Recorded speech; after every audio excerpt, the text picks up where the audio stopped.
Hello students, welcome to the third video of the chapter Acids, Bases and Salts. So in the last video we have discussed a few properties of acids and how acids react with different kind of substances. For example, how acid reacts with metal, how acids react with metal oxides, how acid reacts with metal carbonates, how acid reacts with metal bicarbonates. All those things we have discussed already. So in today's video we will discuss on this particular topic, that is strong and weak acids. Okay, so if you remember, in one of the video I told you that acids are of two types, actually are of four types, depending on two different type of classification.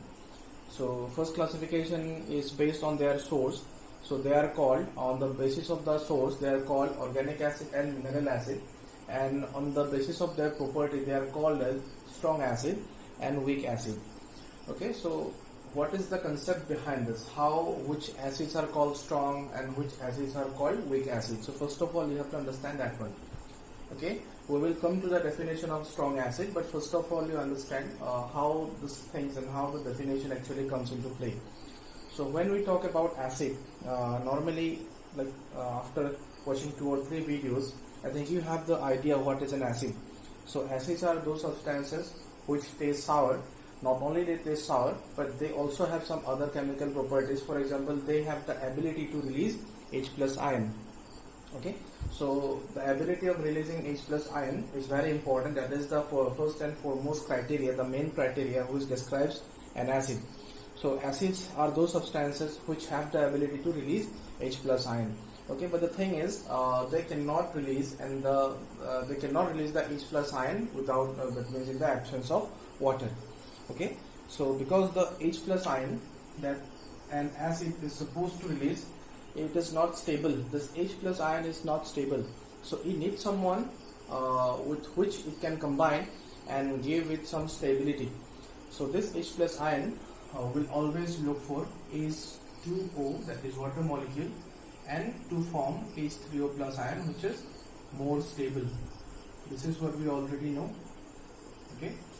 Okay, now let's come to the point. This much is clear. Okay, now let's come to the point. Say for example, I have an acid, HCl, hydrochloric acid. Okay, so as soon as I take this hydrochloric acid and dissolve this in water, then a certain reaction will happen. A certain reaction will take place. Okay, so what kind of reaction? As soon as I add HCl in water, this HCl will break down. Okay, this HCl will break down in H plus and Cl minus. H plus and Cl minus. Now this H plus, not being stable alone, it will immediately combine with this H2O, and it will give us H3O plus Cl minus. Okay, this is the story. This is what happens when we add acid in water. Not only HCl, but if I take H2SO4 or any other acid, the same thing will happen. Clear? So is it clear till that point? Let me give you one more example. Say for example, I have H2SO4 with us. So the story will be the same. So this is H2SO4, and I have to dissolve it in water. So I will write the formula of water as well, H2O, and this will also break down. The breakdown will go like this: 2H plus SO4, 2 minus. Okay, as you can see, I have written 2H plus because if you remember, in the first video itself I told you the acids must have some replaceable or releasable hydrogen ion. Okay, in H2SO4 we have two replaceable or releasable hydrogen ion. So as soon as it is dissolved in water, it will break down like this: 2H plus and along with SO4, 2 minus. So this 2H plus ions which are now released will immediately combine with the water molecule which is present in the vessel or in the reaction wherever it is present. So as soon as it is formed, it will combine with H2O and it will give us H3O plus SO4 2 minus. So this is what we will get. Okay, this is what we will get. Now since the things are not balanced, I will add 2 here. Okay, I will add 2 here. Yes. So this H2SO4, it will release 2 H plus ions. Okay, so now I have the equation for 2 different kind of acids. First we have the equation for HCl, then we have the equation for H2SO4. So in HCl, only one replaceable hydrogen is there. So this will combine with H2 and this will give us H3O plus Cl minus. Here in case of H2SO4, we have 2 replaceable hydrogen atoms or ion. So the 2 replaceable hydrogen atom will combine with water molecule and this will give us 2 H3O positive plus SO4 minus. So since the reaction was not balanced previously, so we need to give a 2 here and a 2 here, and the equation is now balanced. Now you can count the number of hydrogen. We have 2 and here 4, 6, and here we have 6 hydrogen atoms, and here we have 4 and 2, 6 oxygen, and here also have 6, here 2 and here 4, 6 oxygen, and we have 1 sulfur here and 1 sulfur here. So the reaction is balanced. So from this 2 equation we can see how acids dissolve in water and how the hydronium ions are formed. Okay, now the thing is how and why the concept of strong and weak acid comes into play. See, so what is the story with these 2 acids? Say for example, I have started my reaction with 100 HCl molecule. Okay, I am just assuming, and you also have to assume that we have started the reaction with 100 HCl. Otherwise it is not possible to separate out 100 HCl molecule and treat them differently. That is a different thing. But let us assume that we have started our reaction with 100 HCl molecule. Okay, so all this 100 HCl molecule will break down. Okay, initially we have taken 100 HCl molecule. As soon as you dissolve the HCl molecule in water, all the HCl molecule will break down. Okay, all the HCl molecule will break down. Out of 100, each and every molecule, that means 100 out of 100 molecule will break down, and it will give you equal number of hydronium ion. Okay, here also we have 100 H2SO4 molecule, and all these 100 number of H2SO4 molecule will break down and give you 200 number of hydronium ion. That means 100 out of 100. What is their rate? 100 out of 100. That means 100%. They are dissolving totally. They are ionizing totally. What is happening here? They are ionizing, isn't it? They are ionizing. They are breaking down. 100 out of 100. So if we take 100 HCl molecule, all the 100 HCl molecule will break down. Similarly here, if you take 100 H2SO4 molecule, all the 100 H2SO4 molecule will break down. Nothing will be left. So this is the character of strong acid. So strong acids are those acids which on reacting with or which on dissolving in water, they breaks down completely. They dissolve completely. That means they ionize to a large extent. They ionize to a large extent. How 100 out of 100, 200 out of 200, whatever number you take, each and every number of molecule will be broken in case of strong acids. But this is not the case in with weak acids. Okay, so with weak acids, what happens? Let me give you one example. CH3 COOH or HCOOH. We have 2 acids, acetic acid and formic acid. So similarly, if we dissolve the acetic acid in water, okay, in water, then what will happen? Here also this replaceable H plus ion will come out, will separate and try to combine with H2O. Okay, so here we will get H3O positive plus CH3 COO minus. Same with this one, not much difference. Here also this H plus, it broke down.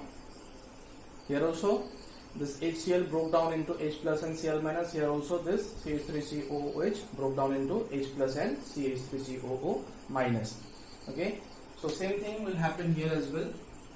So this HCOOH will break down into H3O plus plus COOH HCOO minus.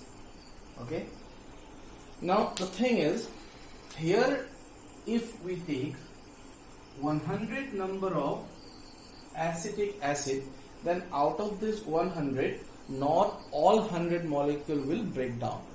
Out of this 100, only a few, maybe 5, maybe 10, maybe 15, maybe 12, maybe 11 number of molecules may break down and convert into this and this. Not all 100 molecule will convert. Out of this 100, suppose 10 is being converted. Here out of 100, say for example 5 is being converted. That means they ionize, they also ionize, but to a very small extent. They also break down, but to a very small extent. That is the difference between strong acid and weak acid. Strong acids are those in which the ionization takes place completely. That means very large extent of ionization. Here in case of weak acids, ionization also takes place, but here the extent of ionization is very limited or very less. This is the major difference between strong acid and weak acid. Okay. Now all of you are requested to take out your copies and write down the definition of strong acid and weak acid, and then you have to write down the equation that I have written previously. So first you have to write down the definition, then you have to write down the equation. Okay, so I am not going to write down the equation again. The equation that I have given for strong acids, that is for H2SO4 and HCl, and then for weak acid, that is for acetic acid, and for formic acid, that one you have to write. First you write this one, then you have to write the equations. Okay. Okay, so if you have finished this, we will move on to the next topic. So the name of the next topic is basicity of acids. The next topic is basicity of acid. So what is the meaning of basicity of acid? Okay, so like basicity of acid, we have something called acidity of bases. So two terms you have to remember, two terms: basicity of acids and acidity of bases. Okay, although they are not that much required in class 10, I guess, still it is better if you understand the term. If you understand the concept, then it will be good for you. Okay, so let's try to understand what is basicity of an acid. Okay,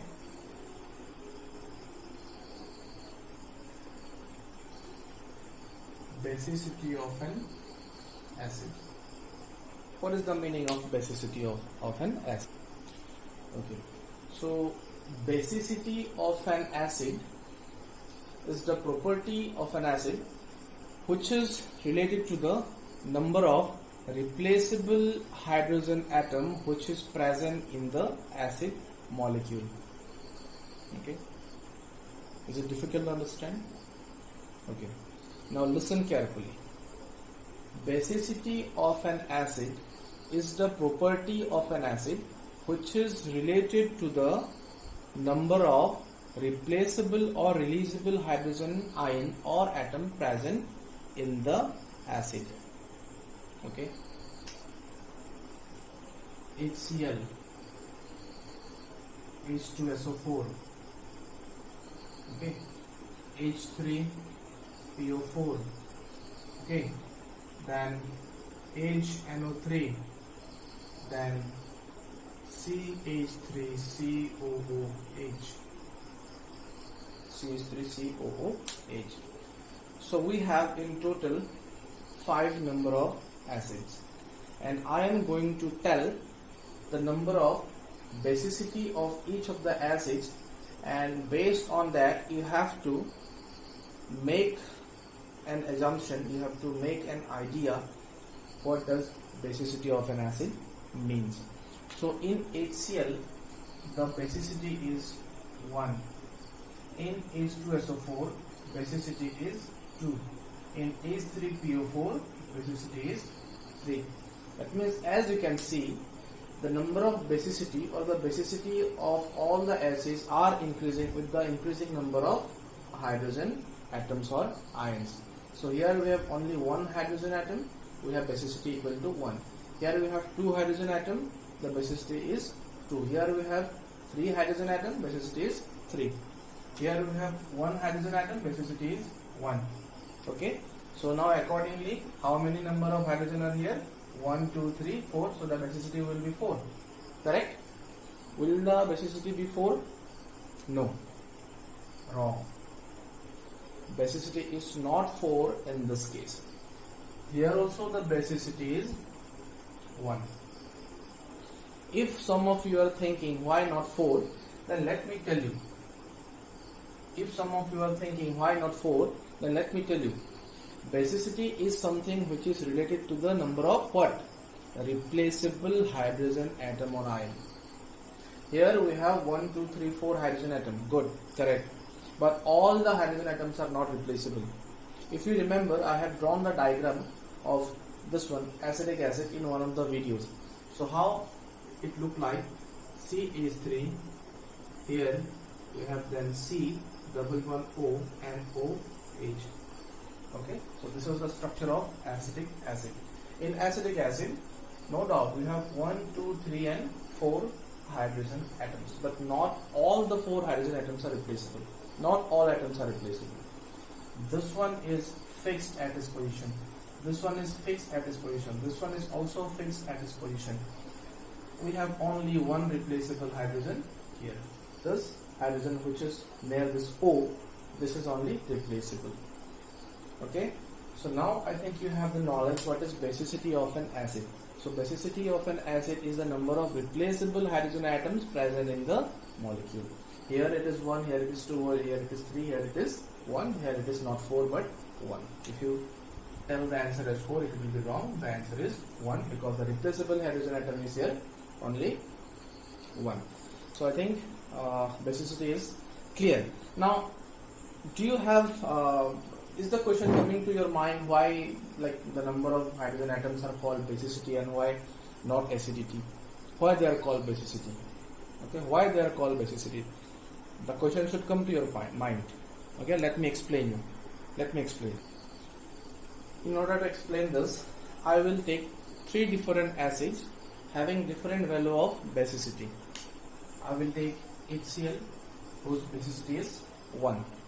I will take H2SO4 whose basicity is 2. I will take H3PO4 whose basicity is 3. 3. And I will take one more as a bonus. I will take CH3COOH. Is the basicity 4 over here? No, it is 1 only. Now what I will do, I will react each of the acids against similar kind of base. I will try to keep the base similar in all the 4 reactions. I will take NaOH or NaOH like acid because I am trying to keep the property of the bases as similar as possible. Okay, I will take NaOH in the first case. Let us react. We know how the reaction will go. We know because we have done the reaction multiple times. As soon as you react HCl with NaOH, it results in neutralization reaction because an acid is reacting with a base. So the neutralization reaction will occur. It will give us one salt and water, we know. So it will give us NaCl, which is a salt, and some water, H2O. First reaction is done. Now let's do the second reaction. I will take as I told you, similar base this time as well, NaOH. So what kind of salt we are going to get this time? We are going to get Na2SO4 plus H2O. Correct? Now let's come to the third reaction. So in the third reaction, I will change the base slightly. So instead of NaOH, I will be taking KOH, potassium hydroxide. Similar kind of base, not much different, very alike, very similar. So here I have taken KOH.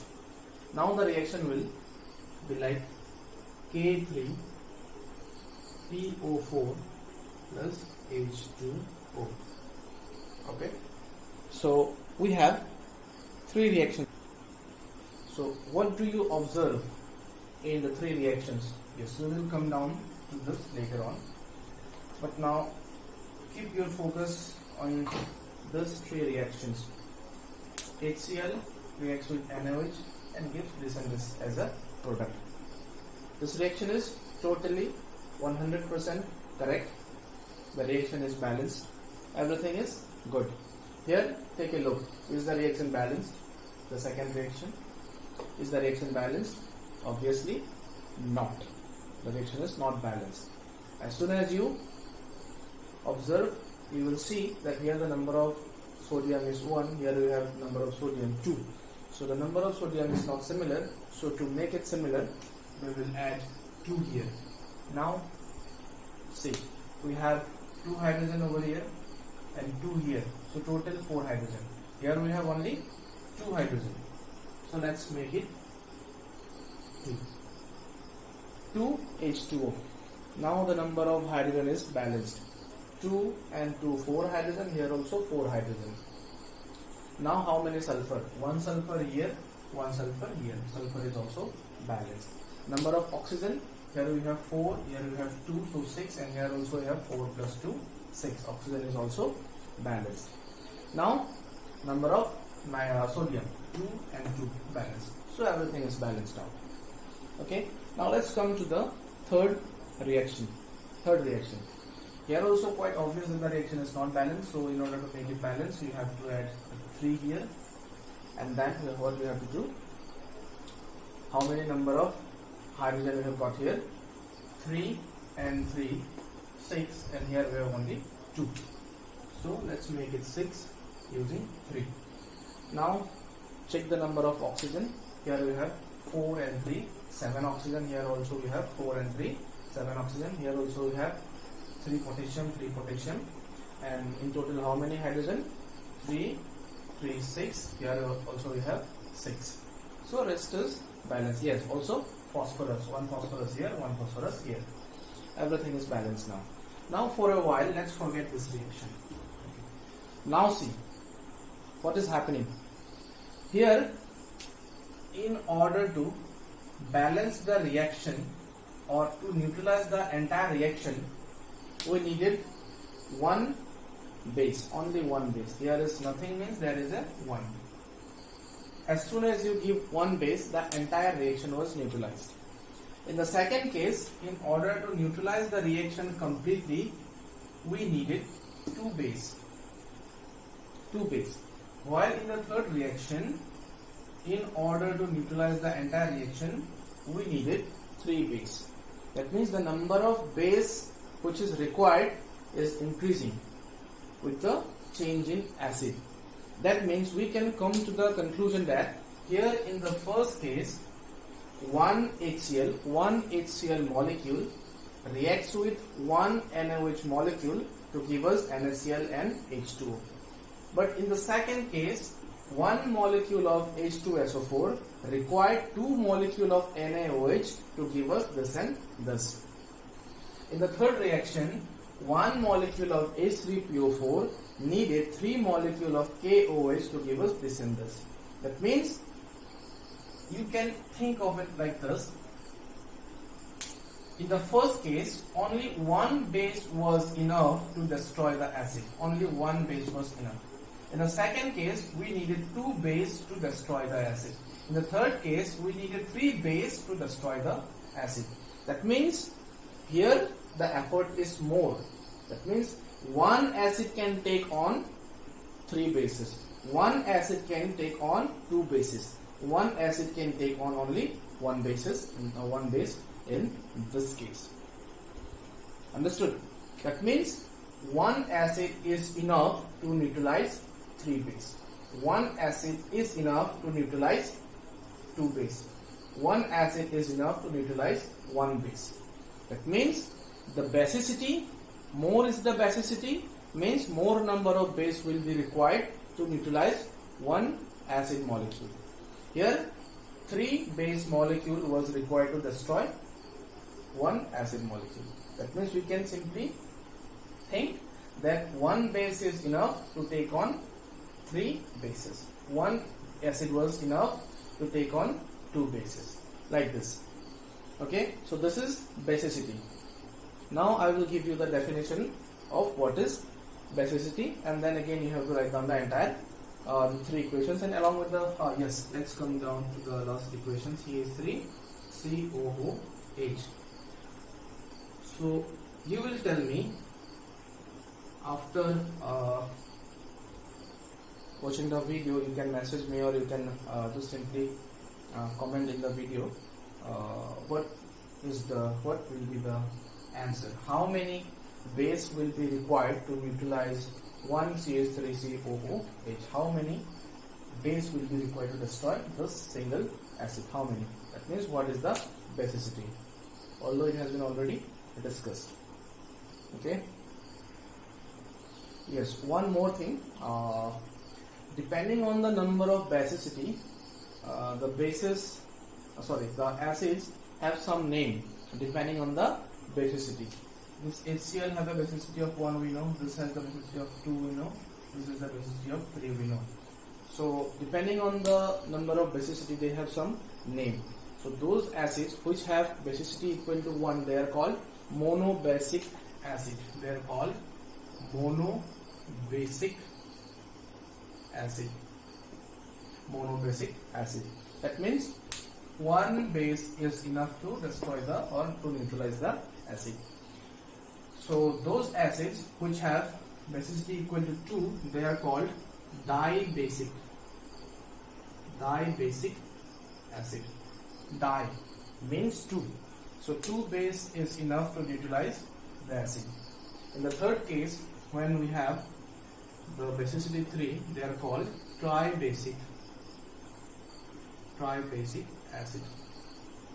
Like this, they are named. This is the definition of basicity. So basicity is the number of replaceable hydrogen atoms present in an acid which it can release when dissolved in water or in aqueous solution. So this is the definition.